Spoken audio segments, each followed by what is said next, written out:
I don't know what happened. I had to switch. She was so comfortable. It's so comfortable for her to say, and then we were later on. All right, boom. We just, speaking of moving in together, recently just moved in together maybe like a month or 2 months ago or whatever. Weird habits. You know, when you get a text message or something, you're immediately deleting it like off your screen or think like just sneaky stuff. Yeah, like you hiding something. Yeah, I'll pay attention. Oh, okay. I see what the name is. All right, so it was one like random morning or something like that, and I don't know what the situation was, but I ended up going through the phone. Okay, and it was some crazy stuff.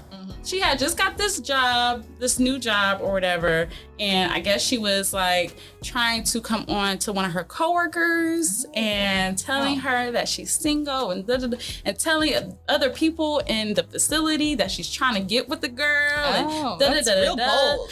Real bold. After we just moved in together too, like just signed the lease, we locked in. So it was that. I'm like, wow. But during that time, I realistically like, okay, this is probably not going to work, but I did just move in with this person. I can't afford to just like, lose my deposit. It was very logical reasons why I agreed that. So, I was open, like I just was brought to reality where we'll probably end up. Yeah. So I'm like, okay, well, it is what it is. All right, now this last recent time, fast forward, just renewed. No, I wouldn't say just renewed the lease, but recently renewed the lease. And I really weird behavior or whatever, coming home drunk or just acting weird. Being off. You know, you got a feeling. So she left to go get a Swisher or something like that. And I looked at her Apple Watch and I saw where she was at the previous night, which she blatantly lied about and continued to lie. So when she got back, I, went up to her and I was just like, you know what? I just want to let you know, like, I'm not interested in being in a relationship with you anymore. I just don't want to do this anymore. We have to figure out what we're going to do with this. It was a whole big old thing, but that was like the end of it. So all that to say, it was pretty much the same situation happening over and over and over again. And it just had to be a time for me to say like, okay, can't do this. Yeah. What was, so, I mean, you said it was an ongoing problem. So what do you feel like something just like kind of clicked for you or just changed for you mentally where you were like, this is the last straw? Like what kind of changed that made you say that last time was going to be the last time? I would definitely say I was just in a stronger state of mind.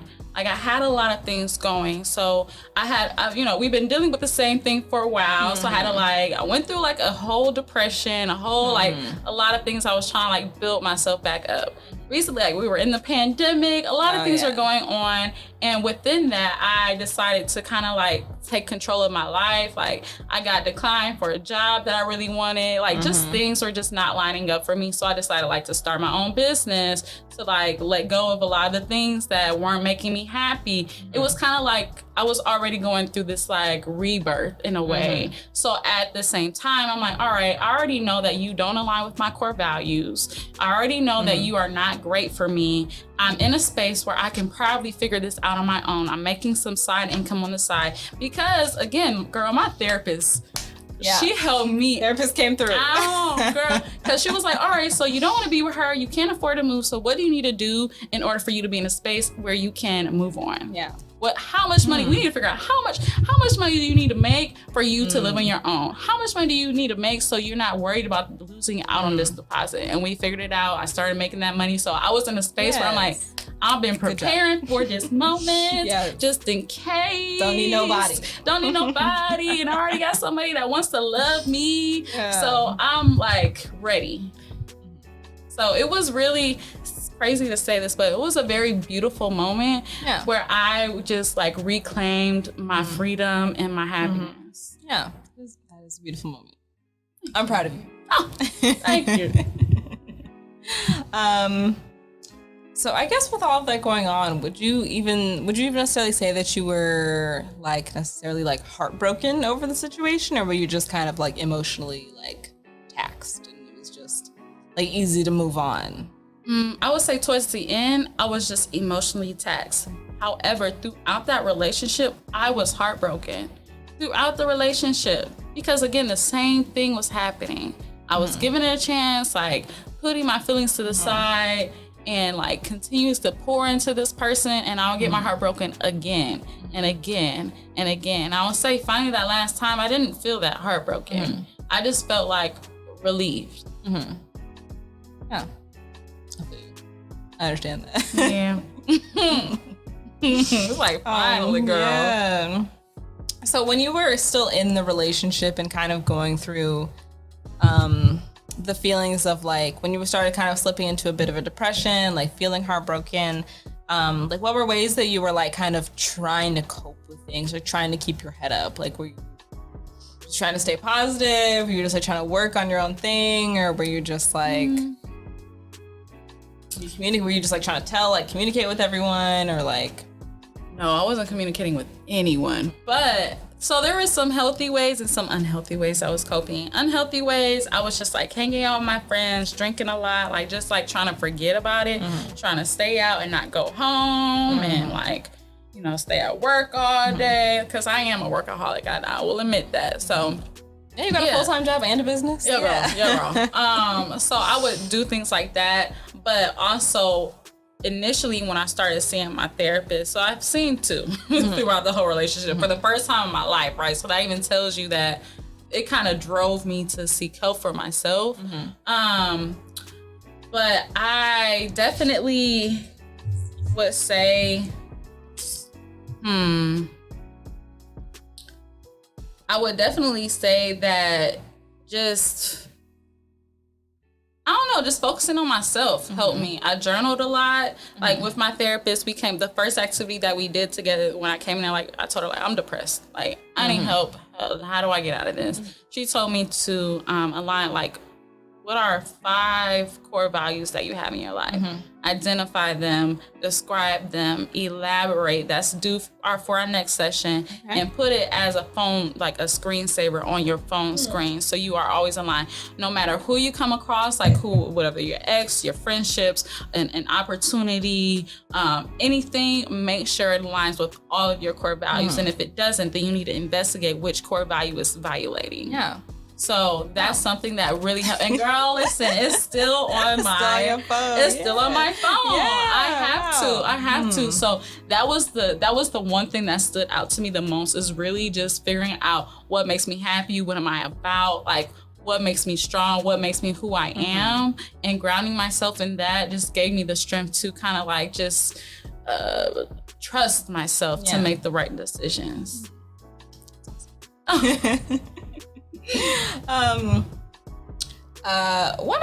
One of my other exes was a little sensitive about certain things. So like, for instance, she really hated when I would mention anything about her clothes. Like if I would say like, oh, you wear that shirt a lot, she'd be really upset. And then we got into an argument one time because we were supposed to go on like a study date together, or like a work date together, and we were gonna go to like a coffee shop and do like work together. And we were on the phone, and I was like, okay, so this is like a cute little date night. So I was like, I'm gonna be cute. Are you gonna be cute? And she was like, okay, yeah, let's both be cute. And I was like, cool. And then she shows up to pick me up, and she's like in like sweatpants and a t-shirt. And I was like, I thought we were just gonna be cute. And then she was like, you're always talking about what I wear, and I was criticizing my outfits. And I was like, so she was a little sensitive about that, I would say. So I feel like to this day, I feel like I kind of am still like aware, like of just not saying benign comments that to me seem harmless, but to someone else might like just not be. Yeah. You know, like I feel like I still am just like aware of that like now. So do you feel like there's anything like that you feel like you're just still like aware of now, like something like a habit that you learned that you like kind of like just still kind of do sometimes, like from the relationship, like something you're just more aware of because relationship? And I don't know if it's specifically with that relationship, but I've definitely learned some things that have contributed to how I like operate now.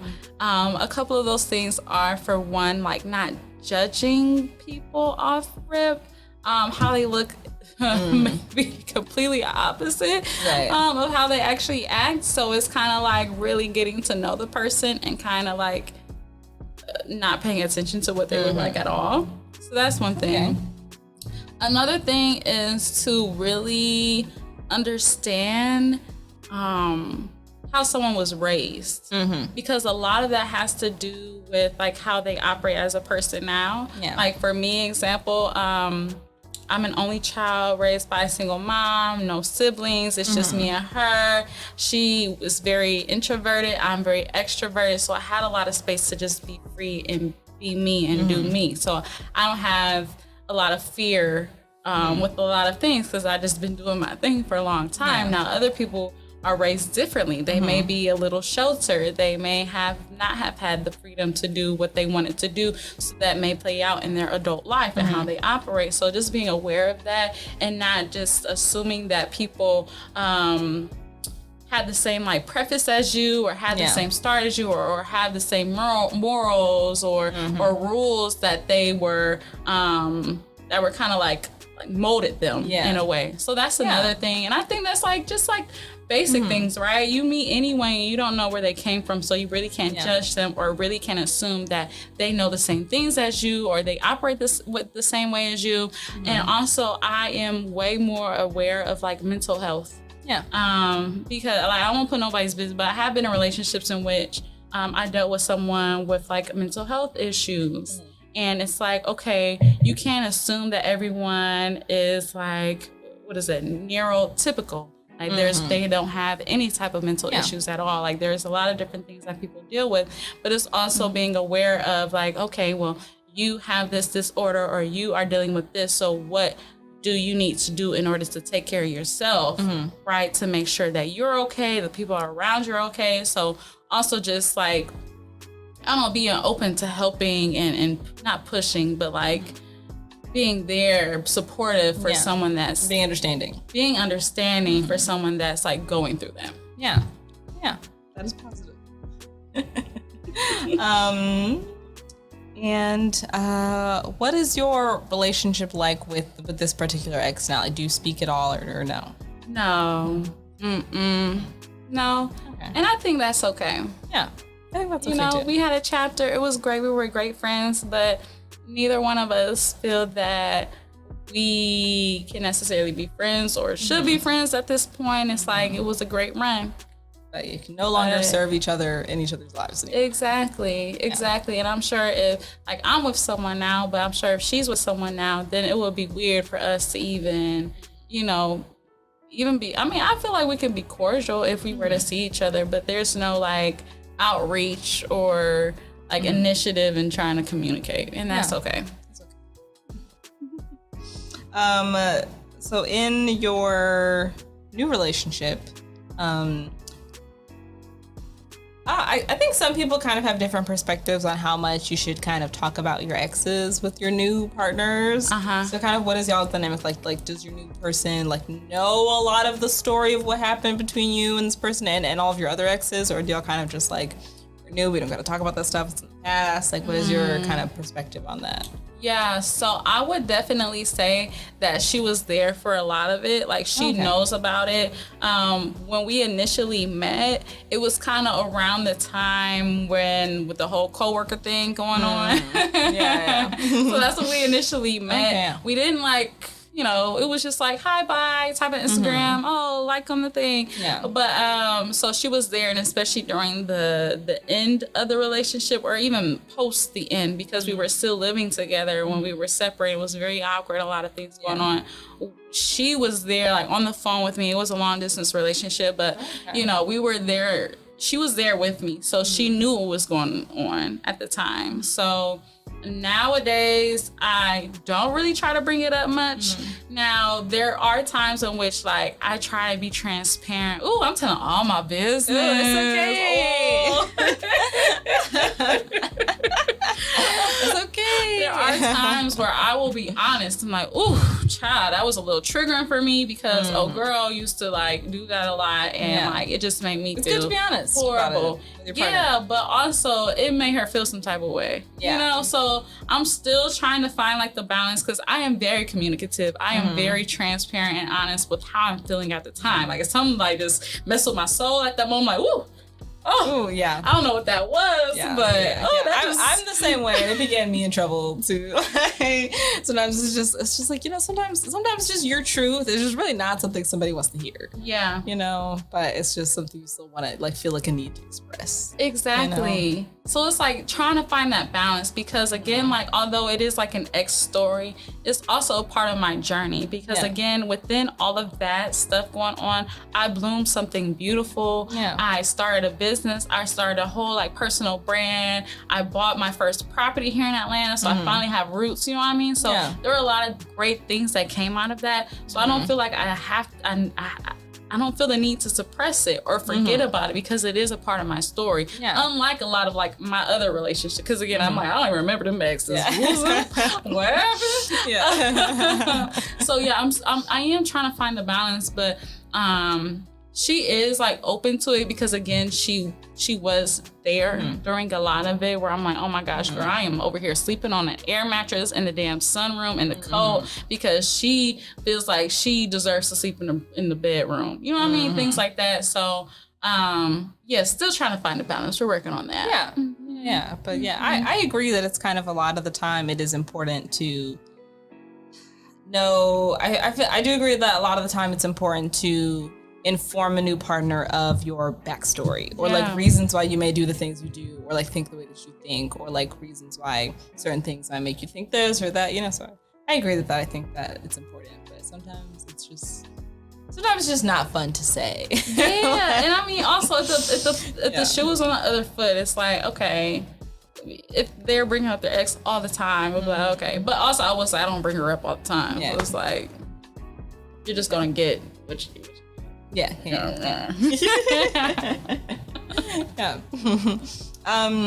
So you've kind of like mentioned it like kind of throughout the whole conversation, but like just all in all through this relationship and this breakup and this experience, kind of just like summarize everything that you feel like you gained in terms of like what you learned about yourself, how you grew, like ways that you are better now for your new relationship, just all those types of things. This is like my last question. So just, wrap it up. Just wrap it up. Wrap it up. The synopsis. Put a bow on it. I would so much stuff that I've gained from this past relationship. I learned so much about myself. Again, I talked about my core values. Like I am so attached to my values that if it's not a hell yes, if it doesn't check all the boxes, I'm throwing it out. So that's one thing that I gained. I learned so much about like what makes me happy. And what doesn't. I finally seeked a therapist, so I learned a lot about how to take care of my mental health and what I need to do in order to maintain my happiness and what I need to filter out to maintain my happiness. Yeah. I learned about what to look for in a partner and who I need to be with, really, what are the main connections. I have to be with somebody ambitious because I am completely ambitious. And if there is some lack or in confidence because I am so ambitious, I can't be with that person. So again, learning about what are the characteristics of my dream woman. You know what I mean? I definitely learned that. I learned a lot about finances. I learned a lot about working with someone and kind of meeting them halfway and where they are. I learned a lot about mental health. I know I keep bringing that up, but it's very important to me. I learned just how to keep going and how you just sometimes have to figure it out and let things go that don't serve you. Because again, I just built so much from that, from that depression, from that just I blossomed something beautiful. I really feel like I rebirthed myself. I grew something because I needed to, right? Yeah. If it wasn't for me being in a situation where I had to find a way to find a place of my own and start over, then I probably wouldn't have grown this business and have been so passionate about it. But I had to do that, and right now is I am so blessed and thankful where I am right now. So there has been a lot of different things that came, like great things that came from this relationship. And I thank her, and I thank the universe for putting us together for that small moment or whatever. And everything happens for a reason. Yeah, so, and I'm here on the talk show. Yeah. So okay. I would say that I feel like my biggest thing that I feel like I valued the first time I got my heart broken was I feel like I valued my self-love so much more after somebody's like with you for a long time and they just really like don't like show you that. I was just like, I really need to love myself. And I feel like I really gained that. And then I think kind of more recently, someone that I had been with was a person who kind of like pushed me like farther than I really ever been pushed before. Yeah. But I think a part of me like needed that because I've always been like a very passive person. Like it's not really like my instinct to be like reactive or to stand up for myself or to respond immediately, so I'll kind of like want to just like sit back and like kind of think about my response, and so I feel like honestly being pushed by somebody made me be a lot more reactive, and I'm gonna stand up for myself immediately. If you talk to me crazy, I'm gonna tell you it's not okay. So I feel like those situations like definitely like push you in a way that's like good for you. Absolutely. That is all I have. Okay, thank you so much for being here, Taylor. I really appreciate you sharing your story and your experience. I'm very, very happy for your new relationship and your awesome business. And it's like great to see you like thriving and happy after this, experience. Thank you so much. Thank you for the invite. I am like honored to be here. Yeah. Okay. I love what you're doing. Thank you. Yeah. Okay, and y'all can find Taylor on Instagram. I will, link your information below so people can see what you are up to. Cool. And follow your journey. Cool. Okay.